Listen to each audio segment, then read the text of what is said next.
آقا علیہ السلام نے مبارک کلمات ارشاد فرمایا انا قائد المرسلین، اے میرے صحابہ، اے قیامت تک آنے والے میرے کلمہ گو مسلمانوں، میں تمام رسولوں کا قائد ہوں۔ انا قائد المرسلین ولا فخر، مگر مجھے اس بات پر فخر غرور نہیں ہے۔ وَأَنَا خَاتَمُ النَّبِيِّينَ ولا فخر، اور میں تمام انبیاء کے آخر میں آیا ہوں، حضور کے بعد کوئی نبوت نہیں، کوئی نبی نہیں، ولا فخر، اس پر بھی فخر نہیں۔ اگلی بات جو بڑی خوبصورت ہے اور وہ ہمیں جھنجھوڑنے کے لیے کافی ہے، ہر اس شخص پر جو ختم نبوت صلی اللہ علیہ وآلہ وسلم میں کوئی شک و شبہ پیدا کرنا چاہتا ہے، امت کے نوجوانوں کو یا امت کے بڑے بزرگوں کو، بچوں کو وہ متذبذب کرنا چاہتا ہے، کنفیوز کرنا چاہتا ہے، جو بھی شخص، اس کو جھنجھوڑنے کے لیے کافی ہے۔ حضور علیہ السلام نے فرمایا وَأَنَا خَاتَمُ النَّبِيِّينَ، میں آخری نبی ہوں۔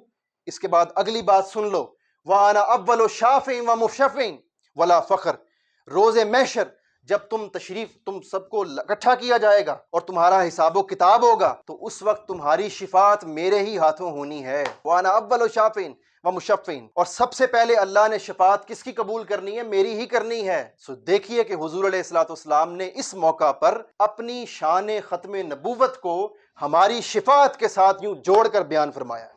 بسم اللہ الرحمن الرحیم، اللہم صلی علی سیدنا و مولانا محمد وعلی آلہ وصحبہ وبارک وسلم۔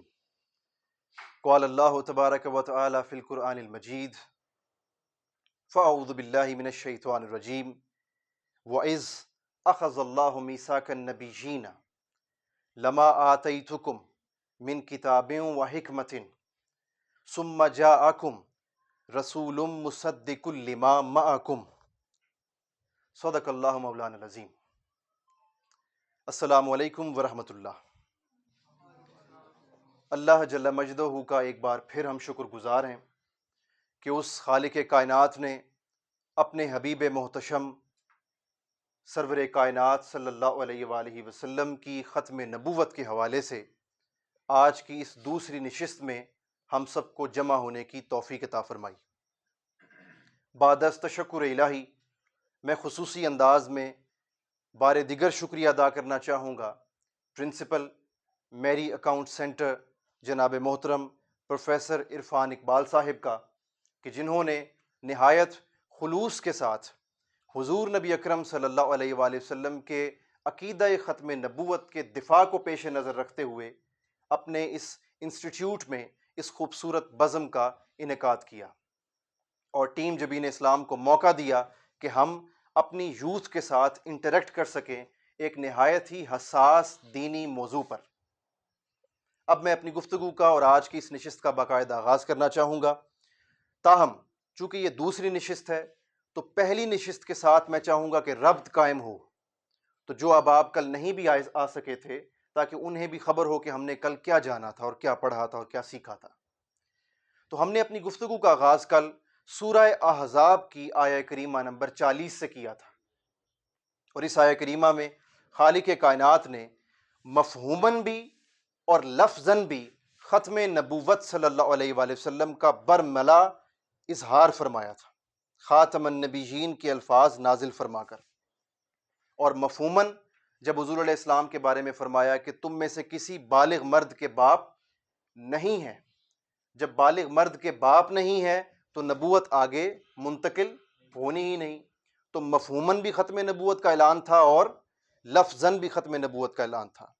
پھر اس کے بعد ہم سورہ البقرہ کی 3 آیات پر گئے، آیت نمبر 2، آیت نمبر 3 اور آیت نمبر 4، اور وہاں سے ہم نے جانا کہ خالق کائنات نے ہدایت یافتہ لوگوں کی جو نشانیاں بیان فرمائیں کہ وہ بن دیکھے ایمان لاتے ہیں، الذین یؤمنون بالغیب، وہ نماز قائم کرتے ہیں، ویقیمون الصلاۃ ومما رزقناہم ینفقون، اور اللہ نے جو رزق دیا ہے اس میں سے اللہ کی راہ میں خرچ کرتے ہیں، محتاجوں کے لیے، غریبوں کے لیے، ضرورت مندوں کے لیے۔ پھر اس کے بعد خالق کائنات نے ارشاد فرمایا کہ والذین یؤمنون بما انزل الیک، اس وحی پر ایمان لاتے ہیں جو آخری نبی صلی اللہ علیہ وآلہ وسلم پر نازل ہوئی، اور وما انزل من قبلک، اور وہ وحی اور وہ تمام آسمانی کتب جو حضور علیہ السلام سے قبل نازل ہوئیں، یا حضور علیہ السلام سے قبل نازل ہوئیں یا حضور علیہ السلام پر کتاب نازل ہوئی۔ اب اس کے بعد کیا ہے؟ فرمایا وبالآخرۃ ھم یوقنون، اس کے بعد وہ آخرت پر یقین رکھتے ہیں۔ سو یہ ہدایت یافتہ لوگوں کی نشانی بیان فرمائی۔ یہاں سے ہم نے ایکسٹریکٹ کیا کہ حضور علیہ السلام کے بعد ہدایت یافتہ لوگ کس چیز پر یقین رکھتے ہیں؟ وَبِالْآخِرَةِ هُمْ يُوقِنُونَ، کہ حضور کے بعد تو بآخرت ہی آنی۔ اگر کسی وحی نے نزول ہونا ہوتا یا کسی نبی کی آمد ہوتی تو قرآن میں ان کا ذکر آ جاتا۔ کیسے آ جاتا؟ بالکل اسی طرح آ جاتا جیسے تورات اور انجیل میں آخری نبی حضرت محمد مصطفیٰ صلی اللہ علیہ وآلہ وسلم کی آمد کا کئی مواقعوں پر ذکر آیا۔ اور پھر ہم نے کل گاسپل، ہولی بائبل، انجیل، اس کی 4 قسموں کو دیکھا، written by John, written by Matthew, written by Mark, written by Luke. پھر اس کے بعد ہم نے اپنی گفتگو کو جب کل وائنڈ اپ کیا تو ہم گاسپل پر تھے، گاسپل آف بارنبس پہ، انجیل جو کہ برنباس کی لکھی ہوئی تھی۔ اور وہاں پر ہم نے جانا کہ برنباس کی انجیل میں حضور نبی اکرم صلی اللہ علیہ وآلہ وسلم کا لفظاً ذکر آیا، چیپٹر نمبر 97، پیج نمبر 227 پر، 227 صفحہ پر، گاسپل آف بارنبس میں، کہ جب ہولی جیزس سیز اپنی قوم کو کہتے ہیں کہ میری تسلی اور میرے دل کا سکون تو تبھی مجھے میسر آئے گا کہ جب آخری نبی صلی اللہ علیہ وآلہ وسلم اس جہاں میں تشریف لے آئیں گے، اس زمین پر۔ اور پھر جب آپ کی قوم پوچھتی ہے کہ اے ہمارے پیغمبر ہمیں بتلائیے کہ وہ بے مثل و بے مثال آخری نبی صلی اللہ علیہ وآلہ وسلم، ان کا نام کیا ہوگا؟ تو آپ فرماتے ہیں کہ ہز نیم از محمد صلی اللہ علیہ وآلہ وسلم، لفظاً آیا ذکر۔ اس کے بعد آپ کی قوم دعا کرتی ہے کہ او گاڈ سینڈ اس دائے محمد، اپنے محمد کو ہماری طرف جلد بھیج دیجئے۔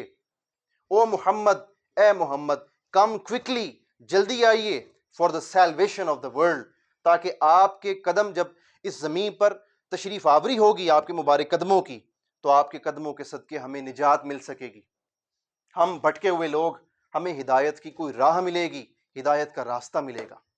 سو یہ وہ کل کے بلٹ پوائنٹس تھے جن کو ہم نے کل ڈسکس کیا تھا، اور یہاں پر بات ہم نے کنکلوڈ کر دی تھی۔ یہاں سے اب میں اپنی نشست کو آگے لے کر چلوں گا، اور سورہ آل عمران، یہ قرآن مجید کا 3rd چیپٹر ہے، تیسری صورت ہے۔ ابتدا میں جو میں نے تلاوت کی وہ اسی صورت کی 81st ورس ہے، آیہ مبارکہ نمبر 81 اللہ رب العزت ارشاد فرماتا ہے کہ اس کائنات کی تخلیق سے بھی قبل، انسانیت کی تخلیق سے بھی اور ولادت سے بھی قبل، جب اللہ رب العزت نے تمام انبیاء کی روحوں کو تخلیق فرمایا تو ہر نبی کو جمع فرمایا، ان کی روح کو، اور تمام ارواح انبیاء سے وعدہ لیا۔ کیا وعدہ لیا؟ خالق کائنات ارشاد فرماتا ہے اعوذ باللہ من الشیطان الرجیم، بسم اللہ الرحمن الرحیم، وَإِذْ، اور اے حبیب یاد کیجئے جب، اخذ اللہ نے وعدہ لیا، کن سے وعدہ لیا؟ میثاق النبیین، تمام انبیاء کی روحوں سے وعدہ لیا۔ کیا وعدہ لیا؟ لما، کہ جب آتیتکم، آپ کے پاس آ جائے، من کتاب و حکمت، ہماری طرف سے کتاب نازل ہو جائے آپ پر، سب نبیوں پر، چونکہ ہر نبی پر کتاب نازل نہیں ہوئی، کچھ پر صحیفے نازل ہوئے، کچھ پر کوئی صحیفہ بھی نازل نہیں ہوا، تو جن پر کتاب نازل ہو جاتی وہ کیا کہلاتے؟ نبی سے بڑھ کر رسول کہلاتے، الرسالہ پیغام سے، صحیفہ کتاب کی وجہ سے وہ رسول کہلاتے۔ اور کچھ ایسے ہوتے کہ جن پر کتاب نازل نہ ہوتی، وہ رسول کے مرتبہ پر فائز نہ ہوتے بلکہ نبی رہتے۔ سو اللہ رب العزت نے تمام انبیاء کا ذکر فرمایا کہ تمام انبیاء کی روحوں کو جمع فرمایا، اور ان سے کیا لیا؟ وعدہ کیا لیا؟ کہ جب آپ کی طرف ہماری کتاب بھی نازل ہو جائے اور حکمت بری نصیحت مکمل ہو جائے، ثم، تو اس کے بعد، یہاں پر جو لفظ آیا ہے عربی کا وہ انٹرسٹنگ ہے کہ ثم، جب تمام انبیاء سے اللہ فرما رہا ہے کہ جب آپ سب کی آمد ہو چکے گی، آپ پر کتاب نازل ہو چکی ہوگی، شریعت نازل ہو چکی ہوگی، اپنا کلام، اپنی شریعت ہم آپ سب پر مکمل کر چکے ہوں گے، ثم، آپ سب کے بعد میں، جاءکم رسول، آپ کے پاس میرے آخری رسول آئیں گے، میرے برگزیدہ رسول آئیں گے صلی اللہ علیہ وآلہ وسلم۔ سو یہ آیت کریمہ کلیئرلی انڈورس کر رہی ہے کہ نبی تو فقط وہی تھے جو حضور سے قبل آئے تھے، چونکہ جو قبل آئے تھے ان سے اللہ نے وعدہ لیا تھا، اور ان سے وعدہ کیا لیا تھا کہ جب کتاب اور حکمت نازل ہو جائے آپ سب پر، تو پھر آپ کے بعد ثم جاءکم رسول مصدق لما معکم، آخری رسول آئیں گے جو آپ سب کی کتابوں کی تصدیق کر دیں گے، آپ سب کی نبوت کی تصدیق کر دیں گے میرے آخری رسول۔ وہ اتنے جامع ہوں گے، اتنی کامل شخصیت کے حامل ہوں گے کہ وہ آپ سب کی تصدیق کرنے کے لیے اکیلے ہی کافی ہوں گے۔ یہ آیت کریمہ ہمیں واضح طور پر اس طرف اشارہ دے رہی ہے کہ اللہ رب العزت نے اپنے حبیب صلی اللہ علیہ وآلہ وسلم کے بعد کسی نبی کا کوئی ارادہ فرمایا ہی نہیں۔ جو بھی نبی تھے وہ سب حضور سے پہلے تھے، اور حضور تشریف لے آئے تو پھر امام الانبیاء ہوئے، امام الرسول ہوئے صلی اللہ علیہ وآلہ وسلم۔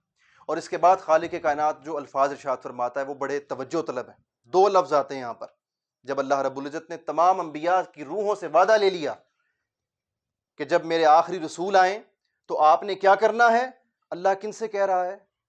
نبیوں سے کہہ رہا ہے، نبیوں سے فرما رہا ہے کہ جب آخری رسول آ جائیں، امام الانبیاء آ جائیں، تو تم لوگوں نے، آپ لوگوں نے کیا کرنا ہے؟ لَتُؤْمِنُنَّ بِهِ وَلَتَنْصُرُنَّ، آپ سب نے ان پر ایمان لانا ہے۔ جب تک میرے آخری رسول تشریف نہیں لائیں گے تب تک آپ کا کلمہ چلے گا، مگر جب میرے آخری رسول کی آمد ہو چکے گی تو پھر آپ کا کلمہ نہیں چلے گا، پھر میرے آخری رسول کا کلمہ چلے گا۔ لَتُؤْمِنُنَّ بِهِ، یعنی جس شخصیت کو ماننے کے لیے اللہ انبیاء سے فرما رہا ہے، عام لوگ نہیں، انبیاء، ان سے کہہ رہا ہے کہ میرے رسول پر آپ لوگوں نے ایمان لانا ہے، تو کتنا بدبخت ہوگا اور کتنا بدنصیب اور گمراہ ہوگا وہ شخص، کتنا فتنہ پرور ہوگا وہ شخص جو اللہ کے اس حکم کو بھی نہ سمجھے اور حضور نبی اکرم صلی اللہ علیہ وآلہ وسلم کے بعد خود دعوی نبوت کر دے، معاذ اللہ۔ وہ گمراہ ہے، وہ فتنہ ہے، وہ ہدایت سے آپ کو بھی دور لے جائے گا۔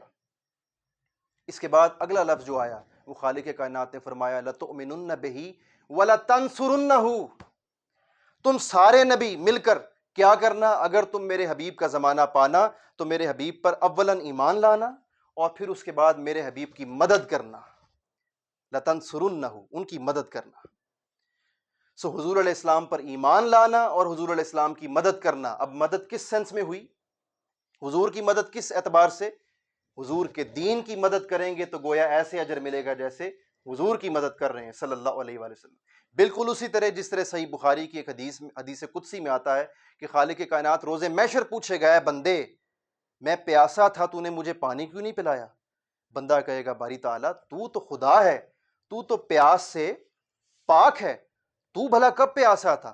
تو اللہ تعالیٰ فرمائے گا وہ فلاں دن یاد کر کہ میرا ایک پیاسا بندہ تیرے پاس آیا تھا، میرا بھوکا بندہ تیرے پاس آیا تھا، میرا محتاج بندہ تیرے پاس آیا تھا، اگر تو اس کی مدد کر دیتا، اگر تو اس کو کھانے کو دے دیتا، اگر تو اس کو پینے کو دے دیتا تو میں تیرا اجر ایسے ہی لکھتا جیسے تیرا کھانا اور تیرا پینا، جو پانی جو مٹیریل ہے وہ سارا میری بارگاہ میں آیا ہے، اجر اتنا اعلیٰ ہوتا۔ یہاں تک آپ کو بات سمجھ آ گئی۔ اب گفتگو کو آگے بڑھانے سے قبل یہ جو میں نے آپ سے کل بھی باتیں کی اور اب بھی بات کی کہ حضور علیہ السلام سے قبل ذکر ہوا ہے وحی کا، کتابوں کا ذکر پورے قرآن میں کہاں کس انداز سے آیا ذکر کہ حبیب آپ سے پہلے کتابیں نازل ہوئیں اور آپ پر نازل ہوئی، بس حضور کے بعد کسی کتاب کا، کسی وحی کا ذکر الحمد سے والناس تک نہیں ہے۔ اب یہ تو علمی بات ہو گئی، اب میں یہاں پر محبت بری بات کرنا چاہوں گا۔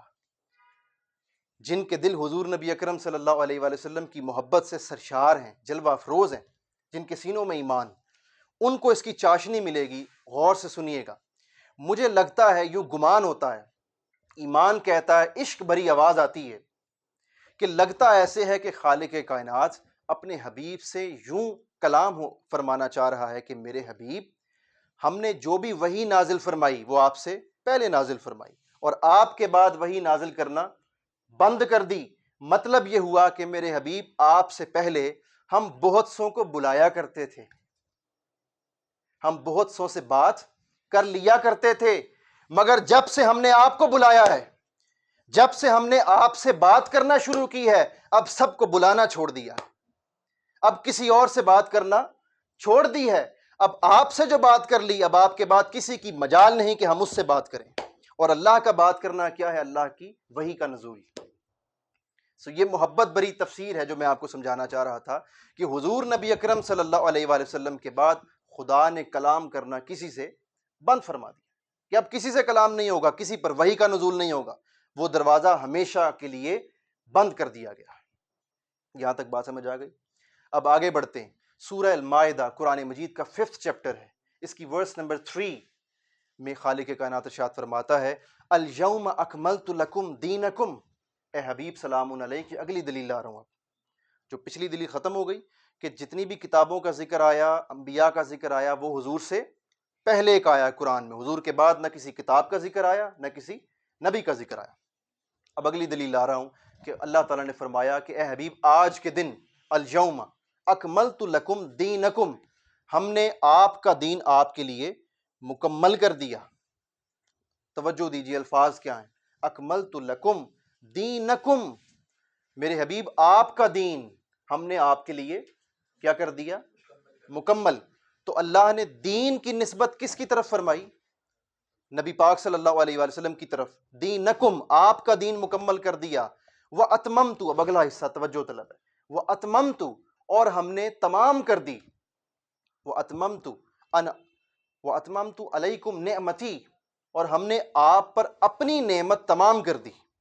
آپ کا دین مکمل کر دیا اور اپنی نعمت تمام کر دی۔ حضور کا دین صلی اللہ علیہ وآلہ وسلم تو ہمیں سمجھ آ گیا وہ اسلام ہے، اور آگے فرمایا بھی کہ وَرَضِيتُ لَكُمُ الْإِسْلَامَ دِينًا، اور ہم نے آپ کے دین اسلام پر راضی ہو گئے۔ حضور کا دین تو سمجھ آ گیا، مگر جو آگے اللہ نے فرمایا اپنی نعمت تمام کر دی، وَأَتْمَمْتُ عَلَيْكُمْ نِعْمَتِي، اللہ کی نعمت کیا ہے؟ اس کا اشارہ کس طرف ہے؟ اللہ کی نعمت کا اشارہ اللہ کی وحی کی جانب ہے۔ خالق کائنات نے دو چیزوں کو الگ الگ بیان فرمایا کہ میرے حبیب آپ کا دین بھی آج مکمل ہو گیا، اور ہماری نعمت جو وحی کی صورت میں آپ سے پہلے انبیاء پر نازل ہوتی تھی اور آپ پر بھی بدرجہ اولا نازل ہوئی ہماری نعمت، مگر جب آپ پر ہم نے اپنی نعمت آج کیا کر دی ہے؟ تمام کر دی ہے۔ اب ہماری نعمت تو تمام ہو گئی، یعنی اللہ وہ فرما رہا ہے کہ میری نعمت تو کیا ہو گئی؟ تمام۔ وحی کی نعمت، اللہ کی نعمت تو اب تمام ہو گئی، ختم ہو گئی۔ اب اگر کوئی وحی کا دعویٰ کرے تو اس کا مطلب کیا ہے کہ وہ اللہ کی طرف سے نہیں، رحمان کی طرف سے نہیں، شیطان کی طرف سے۔ چونکہ رحمان نے تو کہہ دیا کہ وہ اتممت علیکم نعمتی، ہم نے آپ پر اپنی نعمت تمام کر دی۔ جو وحی بھیجنے والا ہے، جو وحی کا مالک ہے، اس نے ہاتھ اٹھا دی، اس نے فرمایا بس ختم کر دی، ہماری نعمت ختم ہو گئی۔ رحمان نے فرمایا بند ہو گئی۔ اب اگر کوئی دعویٰ کرے تو وہ رحمان کی طرف سے نہیں بلکہ وہ شیطان کی طرف سے ہوگی۔ سو یہ آیت کریمہ بھی ختم نبوت پر واضح طور پر دلالت کرتی ہے۔ اس کے بعد آخری آیت کریمہ قرآن مجید سے، پھر اس کے بعد ہم احادیث مصطفیٰ پر آ جائیں گے صلی اللہ علیہ وآلہ وسلم۔ کل چونکہ وقت کی قلت تھی تو میں اس لیے اس موضوع کو کمپلیٹ نہیں کر پایا تھا، تو میں نے وہیں سے اپنی نشست کو کنٹینیو کیا ہے۔ قرآن مجید کی چیپٹر نمبر 21 سورہ الانبیاء، اس کی آیہ کریمہ نمبر 107 میں خالق کائنات ارشاد فرماتا ہے وَمَا أَرْسَلْنَاكَ إِلَّا رَحْمَةً لِّلْعَالَمِينَ، اے حبیب ہم نے آپ کو سراپا رحمت بنا کر بھیجا ہے۔ اور رحمت کن کے لیے؟ صرف مسلمانوں کے لیے نہیں، صرف انسانوں کے لیے نہیں، بلکہ تمام مخلوقات کے لیے اور تمام جہانوں کے لیے۔ میرے حبیب یہ زمین پر رہنے والے لوگ تو فقط اسی گلوب کو سارا جہان سمجھ بیٹھے ہیں، چاہے یہ ملکی وے ہو یا جتنی بھی اس کائنات میں ملکی ویز ہیں یا جتنی گیلیکسیز ہیں۔ میرے حبیب آپ کی رسالت، آپ کی تشریف آوری ہر ملکی وے کے لیے ہے، ہر گیلیکسی کے لیے ہے، ہر پلینٹ کے لیے ہے، ہر ستارے کے لیے ہے، ہر مخلوق کے لیے ہے، رحمت للعالمین۔ اب آپ سوچئے کہ جو ذات گرامی صرف ایک سیارے کے لیے نہیں، ایک ملکی وے اور ایک گیلیکسی کے لیے نہیں، بلکہ ان گنت ملکی ویز اور گیلیکسیز کے لیے تشریف لا رہے ہیں، تمام کائناتوں کے لیے تشریف لا رہے ہیں، کیا ان کے بعد بھی کسی کی نبی کی ضرورت رہ جاتی؟ یہ بات عقل کے منافی ہے، عقل اس بات کو تسلیم ہی نہیں کر سکتی۔ وہ سب سے بڑا بے عقل ہے، سب سے بڑا گمراہ ہے، بد مذہب ہے، بد نصیب ہے، فتنہ ہے، جو حضور کے بعد بھی نبوت کا دعویٰ کر دے۔ ارے بابا حضور تو رحمت للعالمین ہیں۔ ہو سکتا ہے چونکہ جب فتنہ سر اٹھاتا ہے نا تو وہ مختلف قسم کے ہیلے بہانے بناتے ہیں، ہو سکتا ہے، اور یہ کہا بھی جاتا ہے کہ دیکھیے جی ہم وہ مانتے ہیں کہ حضور علیہ السلام رحمت للعالمین ہیں، تمام جہانوں کے سردار ہیں، لیکن اب حضور جسے چاہیں آگے اللہ معاف فرمائے، وہ اس طرح کی بات کرتے ہیں۔ تو دیکھیے خالق کائنات نے صرف اپنے نبی پاک صلی اللہ علیہ وآلہ وسلم کے لیے عالمین کا لفظ استعمال نہیں فرمایا، بلکہ حضور نبی اکرم صلی اللہ علیہ وآلہ وسلم پر نازل ہونے والی کتاب قرآن کے لیے بھی یہی شان بیان فرمائی۔ سورہ صاد قرآن مجید کا 38 چیپٹر ہے، 38ویں سورت، اس کی آیہ کریمہ نمبر 87 میں اللہ تعالیٰ ارشاد فرماتا ہے ان ہوا الا ذکر للعالمین، میرے حبیب جو ہم نے اپنا کلام آپ پر نازل کیا ہے، آپ تو رحمت للعالمین ہیں ہی، آپ کا فیض، آپ کی نبوت اور آپ کی رسالت تو تمام جہانوں کے لیے ہے ہی، مگر جو کلام ہم نے آپ پر نازل کیا ہے ان ہوا الا ذکر للعالمین، آپ پر نازل ہونے والا ذکر بھی، قرآن مجید بھی تمام جہانوں کے لیے۔ سو جب حضور کی نبوت تمام جہانوں کے لیے، حضور کا کلام قرآن مجید تمام جہانوں کے لیے، تو نہ نبوت کی ضرورت نہ کسی کتاب کی ضرورت۔ تو جو دعویٰ کرے وہ فتنہ، گمراہی پر مبنی اور کفر میں وہ چلا جاتا ہے، وہ دائرہ اسلام سے خارج ہو جاتا ہے جو اس طرح کا دعویٰ کرے۔ یہاں تک بات سمجھ گئے آپ سب؟ تو یہ قرآن مجید سے دلائل تھے۔ یوں تو قرآن مجید کی 100 سے زائد آیات ہیں، یہ میں نے آپ کو جسٹ کوئی 10-12 آیات کل کی ملا لیں تو یہ بنتی ہیں جو میں نے آپ کے سامنے پریزنٹ کی ہیں۔ یعنی اگر صرف عقیدہ ختم نبوت صلی اللہ علیہ وآلہ وسلم کو محض قرآن مجید کی آیات سے بیان کیا جائے تو کم و بیش 20 گھنٹے سے زیادہ کا وقت درکار ہوگا، گھنٹوں کے گھنٹوں درکار ہوں گے۔ اور یہ جو میں آپ سے آیات کوٹ کر رہا ہوں جا بجا، میں ایک آیت کو بس ایک انداز سے بیان کر رہا ہوں۔ ائمہ تفسیر نے ایک ایک آیت کی جو تشریح ہے، جو تفسیر ہے، وہ 20 اینگل سے کی ہے، 20 ایسپیکٹ سے کی ہے۔ سو اگر ہم اس کی ڈیٹیل میں چلے جائیں تو گھنٹوں کے گھنٹوں کم پڑ جائیں گے۔ اب میں آتا ہوں احادیث مصطفیٰ صلی اللہ علیہ وآلہ وسلم کی جانب۔ یہ آپ نے نقطہ سن لیا، آخری نقطہ کیا تھا کہ حضور علیہ السلام خود بھی رحمت للعالمین، آقا علیہ السلام کی کتاب کلام مجید قرآن حمید بھی ذکر للعالمین۔ سمجھ گئے؟ اب یہیں سے حدیث مبارکہ کو کنیکٹ کر لیتے ہیں۔ حدیث مبارکہ جو آپ کے سامنے میں یہاں پر کوٹ کرنے جا رہا ہوں، یہ صحیح بخاری اور صحیح مسلم میں، صحیح بخاری اور صحیح مسلم، یعنی یہ چوٹی کی احادیث کی کتب ہے۔ ریفرنس میں آپ کو دے رہا ہوں صحیح مسلم سے۔ صحیح مسلم کی جلد نمبر 1 ہے، والیوم 1 ہے، اور حدیث کا نمبر ہے 523، 523 نمبر حدیث ہے۔ ان ابی ہریرہ رضی اللہ تعالی عنہ ان رسول اللہ صلی اللہ علیہ وآلہ وسلم قال، حضرت ابو ہریرہ رضی اللہ تعالیٰ عنہ روایت فرماتے ہیں کہ حضور علیہ السلام نے فرمایا فضلت علی الانبیاء، اللہ نے مجھے تمام انبیاء پر فضیلت دی ہے، بستن، 6 چیزوں کے باعث۔ وہ 6 باتیں کون سی ہیں کہ جن باتوں کے سبب اللہ نے حضور علیہ السلام کو تمام انبیاء پر فضیلت دی ہے۔ انبیاء پر، انبیاء تو خود انسانوں اور تمام مخلوقات سے اعلیٰ ہوتے ہیں، وہ طبقہ جو تمام مخلوقات سے اعلیٰ ہے، اس اعلیٰ ترین طبقے پر بھی اللہ نے حضور کو فضیلت دی ہے 6 باتوں کے سبب۔ وہ کون سی 6 باتیں؟ حضور علیہ السلام فرماتے ہیں ان میں سے سب سے پہلی بات یہ ہے کہ اعطیت جوامع الکلم، اللہ نے مجھے کلمات، یہ جو ہم بولتے ہیں، میں آپ سے باتیں کر رہا ہوں، الفاظ بول رہا ہوں، یہ کلم ہے۔ جوامع الکلم کا مطلب یہ ہے کہ حضور علیہ السلام تھوڑی دیر کے لیے گفتگو فرماتے لیکن دنوں کے دنوں کی باتوں کے مقصد پورے ہو جاتے، کم وقت میں گھنٹوں کا موضوع سمو دیتے۔ اللہ رب العزت نے یہ شان حضور علیہ السلام کو عطا فرمائی تھی۔ آقا علیہ السلام کا ایک ایک جملہ، ایک ایک حرف، ایک ایک لفظ اگر آپ اس پر تحقیق کرنے لگ جائیں تو آپ کی راتوں کی راتیں صرف ہو جائیں گی۔ یہ ہے جوامع الکلم، ایک ایک کلمہ مصطفیٰ میں اتنی وسعت ہے، اتنی ڈیپتھ ہے۔ اس کے بعد آقا علیہ السلام نے فرمایا دوسری فضیلت جو اللہ نے مجھے انبیاء پر عطا فرمائی جوامع الکلم کے بعد، وہ یہ ہے کہ خالق کائنات نے وَنُصِرْتُ، میری مدد فرمائی، بالرعب، جب جنگیں ہوتیں، غزوہ بدر ہوا، کفار مسلمانوں سے 3 گنا زیادہ تھے، کفار کی تعداد 1000 سے زائد تھی، مسلمان محض 313 تھے، مسلمانوں کے پاس تلواریں صرف 6 تھیں، یعنی جتنے لڑ رہے ہیں ان کے پاس بھی پوری تلواریں نہیں تھیں، پھر بھی جنگ کا نتیجہ کیا نکلتا ہے؟ کفار شکست کھا جاتے ہیں، مسلمان جیت جاتے ہیں، فتح ہو جاتی ہے۔ تو فتح کیسے ملی؟ وَنُصِرْتُ بِالرُّعْبِ، آقا فرماتے ہیں صلی اللہ علیہ وآلہ وسلم، اللہ نے ہر جگہ پر، ہر محاذ پر، ہر جنگ پر اور ہر غزوے میں میری اور میری قوم کی مدد فرمائی رعب کے ساتھ۔ کفار پر رعب طاری ہوتا، وہ شکست کھاتے۔ اس کے بعد تیسری جو فضیلت حضور علیہ السلام نے بیان فرمائی وہ یہ کہ آقا علیہ السلام نے فرمایا کہ وَأُحِلَّتْ لِيَ الْغَنَائِمُ، آقا نے فرمایا صلی اللہ علیہ وآلہ وسلم کہ پہلی امتوں پر جنگوں سے حاصل کیا گیا مال غنیمت حلال نہیں ہوتا تھا، یہ مال غنیمت فقط میری امت کے لیے حلال ہوا ہے۔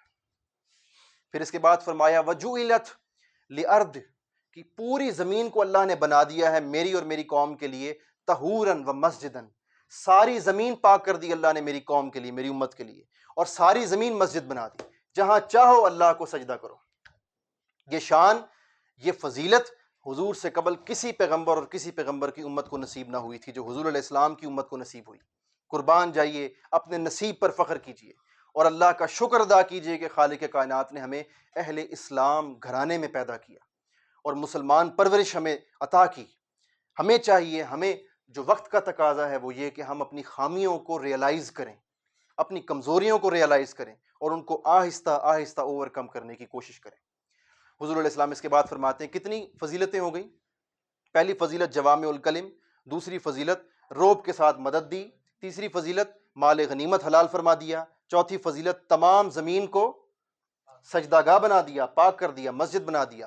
اس کے بعد حضور علیہ السلام نے فرمایا کہ پانچویں فضیلت، چار ہو گئی فضیلتیں، اس کے بعد فرمایا کہ حضور علیہ السلام نے کہ وخاتم النبیین، کہ اللہ رب العزت نے مجھے آخری نبی اور آخری رسول بنایا اپنی قوم کے لیے، اپنی ملت کے لیے۔ لفظاً ارشاد فرمایا وخاتم النبیین۔ یہاں تک بات سمجھ گئے؟ ایک رہ گئی تھی بات، ایک فضیلت رہ گئی تھی، پانچ ہوئی نا، آپ میں سے کسی نے پوچھا نہیں۔ وہ ایک فضیلت بیان فرمائی، وہی فضیلت جو ابھی میں نے آپ کو کچھ دیر قبل قرآن مجید کی آیات کوٹ کی تھی، دو، رحمت للعالمین۔ حضور نے فرمایا وَأُرْسِلْتُ إِلَى الْخَلْقِ كَافَّةً، اللہ نے مجھے تمام انسانوں کے لیے، تمام جہانوں کے لیے رسول بنا کر بھیجا۔ یہ بیان فرما کر تمام جہانوں کے لیے بیان بھیجا، مجھے تمام انسانوں کے لیے بھیجا، تمام مخلوقات کے لیے بھیجا۔ اس کے بعد آخر پر فرمایا وَأَنَا خَاتَمُ النَّبِيِّينَ، اور میں آخری نبی ہوں۔ یہ ایک ایسی فضیلت ہے جو کسی نبی کو پہلے عطا نہیں ہوئی، چونکہ ہر نبی کے بعد کوئی اور نبی تشریف لے آتے تھے، تو خاتم النبیین کی صفت اور شان صرف حضور نبی اکرم صلی اللہ علیہ وآلہ وسلم کو عطا ہوئی اللہ رب العزت کی بارگاہ سے۔ اس کے بعد اگلی حدیث مبارکہ میں یہاں پر کوٹ کرنے جا رہا ہوں، یہ صحیح بخاری اور صحیح مسلم میں متفق علیہ، کیا ہے؟ متفق علیہ، یعنی صحیح بخاری میں بھی کوٹ ہوئی ہے اور صحیح مسلم میں بھی کوٹ ہوئی ہے، اس کے علاوہ دیگر کتب میں بھی کوٹ ہوئی ہے۔ حضور علیہ الصلوۃ والسلام نے فرمایا، یہ بھی حضرت ابو ہریرہ رضی اللہ تعالیٰ عنہ سے مروی ہے، عن ابی ہریرہ رضی اللہ تعالیٰ عنہ قال قال رسول اللہ صلی اللہ علیہ وآلہ وسلم مثلی و مثل الانبیاء کمثل رجل بنا بیت فاحسنہ واجملہ الا موضع لبنۃ من زاویہ۔ حضور علیہ السلام ارشاد فرماتے ہیں، اور صحیح بخاری میں یہ حدیث مبارکہ کتاب المناقب میں آئی ہے، اور کتاب المناقب میں آگے جلد آتی ہے 3، حدیث کا نمبر آتا ہے 3342۔ صحیح مسلم کی جلد نمبر 4 میں حدیث کا نمبر آتا ہے 2286۔ حضور علیہ السلام نے فرمایا کہ میری اور مجھ سے پہلے تشریف لانے والے انبیاء کی مثال ایسے ہے جیسے کسی شخص نے کوئی محل تعمیر کیا، کوئی گھر بنایا، عمارت تعمیر کی اور بڑا خوبصورت گھر بنایا، فَأَحْسَنَهُ وَأَجْمَلَهُ، بڑا حسین اور بڑا جمیل عمارت اس کو تخلیق کیا، تعمیر کیا، إِلَّا مَوْضِعَ لَبِنَةٍ، لبنۃ کا مطلب ہے اینٹ، بس ایک جگہ پر اینٹ چھوڑ دی، ایک جگہ پر اینٹ چھوڑ دی۔ گھر بڑا خوبصورت ہے، محل بڑا خوبصورت ہے، جو آتا دیکھتا کہتا کہ گھر تو بڑا خوبصورت ہے، بس ایک اینٹ کی کمی ہے۔ اب اس موقع پر حضور علیہ السلام ارشاد فرماتے ہیں قال فَأَنَّ اللَّبِنَةُ، وہ جو بچی ہوئی اینٹ ہے وہ میں ہی ہوں، وَأَنَا خَاتِمُ النَّبِيِّينَ، اور میں آخری نبی ہوں۔ یعنی حضور علیہ السلام اپنی مثال ارشاد فرما رہے ہیں کہ وہ آخری اینٹ ہوں جس اینٹ نے انبیاء کی نبوت کے محل کو کیا کر دیا؟ مکمل کر دیا۔ اب جب نبوت کا محل مکمل ہو گیا تو کسی کو اس محل کو مکمل کرنے کی اب ضرورت کسی کے لیے باقی نہیں بچتی۔ تو یہ دوسری حدیث مبارکہ میں نے آپ سے کوٹ کی، جو کہ کس حوالے سے تھی؟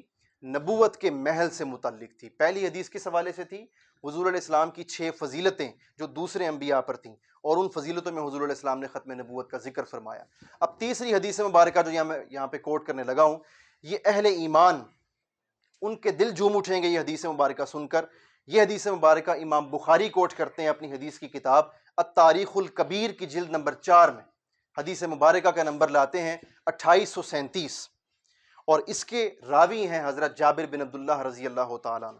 وہ فرماتے ہیں کہ حضور علیہ السلام سے میں نے سنا، آقا علیہ السلام نے مبارک کلمات ارشاد فرمایا انا قائد المرسلین، اے میرے صحابہ، اے قیامت تک آنے والے میرے کلمہ گو مسلمانوں، میں تمام رسولوں کا قائد ہوں۔ انا قائد المرسلین ولا فخر، مگر مجھے اس بات پر فخر غرور نہیں ہے۔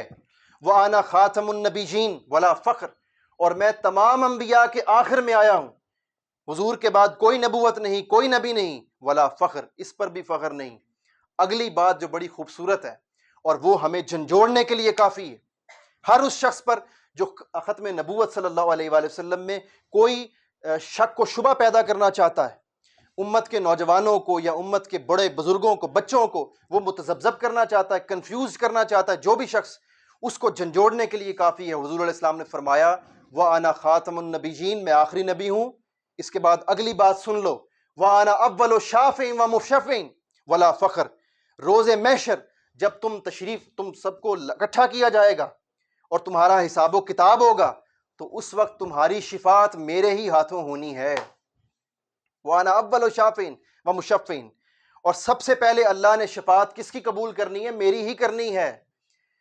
سو دیکھیے کہ حضور علیہ الصلوۃ والسلام نے اس موقع پر اپنی شان ختم نبوت کو ہماری شفاعت کے ساتھ یوں جوڑ کر بیان فرمایا کہ اگر تم میری ختم نبوت میں کسی قسم کی کوئی دراندازی کرنا چاہو گے، کوئی چوری کرنا چاہو گے، تو یہ جان لو کہ محشر میں تم نے پیش میرے سامنے ہونا ہے اور تمہاری شفاعت میرے ہی ذریعے ہونی ہے۔ تو وہاں پر کس کے پاس جاؤ گے؟ اگر کسی اور کو نبی بنا بیٹھو گے، کسی اور کی نبوت پر ایمان لے آؤ گے، تو شفاعت تو ادھر سے ہونی ہے اور کسی سے نہیں ہونی۔ حتیٰ کہ حضرت عیسیٰ علیہ السلام کے پاس لوگ جائیں گے، احادیث میں آتا ہے، وہ بھی حضور کے پاس بھیج دیں گے۔ سو یہ حدیث شفاعت بھی تھی اور حدیث ختم نبوت بھی تھی۔ اس کے بعد اگلی آیہ کریمہ میں، یہاں پہ میں گفتگو کو کنکلوڈ کرتا ہوں، اور یہ آخری حدیث مبارکہ ہوگی آج کی نشست کی۔ یہاں سے پھر انشاءاللہ العزیز کل کی آخری نشست ہوگی، اور اس میں ہم قادیانی، جو فتنہ قادیانیت ہے، وہ مرزائی بھی کہلاتے ہیں خود کو، لاہوری گروپ بھی کہلاتے ہیں، احمدی بھی کہلاتے ہیں، ان کے حوالے سے نہایت اہم باتیں ہوں گی کل، تاکہ جب کبھی پریکٹیکل لائف میں آپ کا کبھی ان سے سامنا ہو تو آپ وہاں پر ڈگمگا نہ جائیں، آپ وہاں پر لرزہ برندام نہ ہو جائیں، آپ کا ایمان نہ کہیں کھوکھلا ہو جائے وہاں پر، چونکہ وہ آپ کو منطقی دلائل دیں گے، آپ کو الجھانے کی کوشش کریں گے۔ تو کل کی جو نشست ہوگی وہ اس طبقے سے متعلق ہوگی، تاکہ آپ کو اس طبقے کے تمام لوازمات، ان کے تمام طریقہ ہائے واردات کا علم ہو جائے۔ وہ کل کی نشست ہوگی۔ آج میں حدیث مبارکہ جو آخری کوٹ کرنے لگا ہوں یہاں پر، یہ حدیث مبارکہ صحیح ابن خزیمہ میں کوٹ ہوئی ہے۔ امام ابن خزیمہ محدث ہیں، وہ صحیح ابن خزیمہ کی جلد نمبر 14 میں حدیث لاتے ہیں۔ حدیث کا نمبر ہے 6404، 6404۔ اس کے راوی ہیں حضرت ارباز بن ساریہ رضی اللہ تعالی عنہ۔ ان ارباد بن ساریہ رضی اللہ تعالی عنہ ان النبی صلی اللہ علیہ وآلہ وسلم قال، وہ فرماتے ہیں میں نے حضور سے سنا، حضور علیہ السلام نے فرمایا کہ انی عند اللہ مکتوب، کہ بے شک اللہ رب العزت کی بارگاہ میں میرا نام لکھ دیا گیا تھا۔ عند اللہ مکتوب، کیسے لکھ دیا گیا تھا؟ مکتوب خاتم النبیین، اللہ رب العزت کی بارگاہ میں اور تقدیر الہیہ میں مجھے خاتم النبیین لکھ دیا گیا تھا، آخری نبی لکھ دیا گیا تھا، میرے آخری نبی ہونے کا فیصلہ کر دیا گیا تھا اس وقت کہ جب ان آدم لمنجدل فی طینتہ، جب آدم علیہ السلام ابھی جسم و روح کے درمیان میں تھے، ابھی آدم علیہ السلام کا جسم خاکی وہ مکمل طور پر بنا نہیں تھا، اللہ نے مجھے تب ہی خاتم النبیین تقدیر الہیہ میں لکھ دیا تھا۔ سو جو امر، جو فیصلہ اس وقت کا ہے کہ جب پہلے انسان کی بھی ولادت نہیں ہوئی، جب پہلے انسان کی بھی تخلیق نہیں ہوئی، پہلے انسان حضرت آدم علیہ السلام کا جسم ابھی مکمل نہیں ہوا، وہ فیصلہ ختم نبوت کا تب کا ہو چکا ہے۔ سو کس کو مجال ہے کہ آج اس فیصلے میں شک کے بیج بونے کی کوشش کرے اور دراندازی کرنے کی کوشش کرے؟ یہ ہم مسلمانوں کا فریضہ ہے، اور بالخصوص نوجوانوں کا فریضہ ہے۔ دیکھیے جو پختہ عمر کو پہنچ جاتے ہیں، ان کے مختلف ان کے مسائل ہوتے ہیں، مجبوریاں ہوتی ہیں، ان کے پاس اتنا وقت نہیں ہوتا۔ یہ نوجوانی کی عمر ہے جس میں آپ کی توانائیاں عروج پر ہوتی ہیں، اللہ نے آپ کو توانائیاں دی ہوتی ہیں، آپ کا حسن عروج پر ہوتا ہے، اللہ نے آپ کو رزق فراوانی دی ہوتی ہے۔ جب آپ کو اللہ کی عنایتیں، اللہ کی عطائیں اس قدر کثرت کے ساتھ ہوں تو آپ کو کیا ان کا شکر ادا نہیں کرنا چاہیے؟ تو اللہ کی ان نعمتوں کا، عطاؤں کا، خزینوں کا، برکتوں کا شکر کس انداز سے کیا جا سکتا ہے؟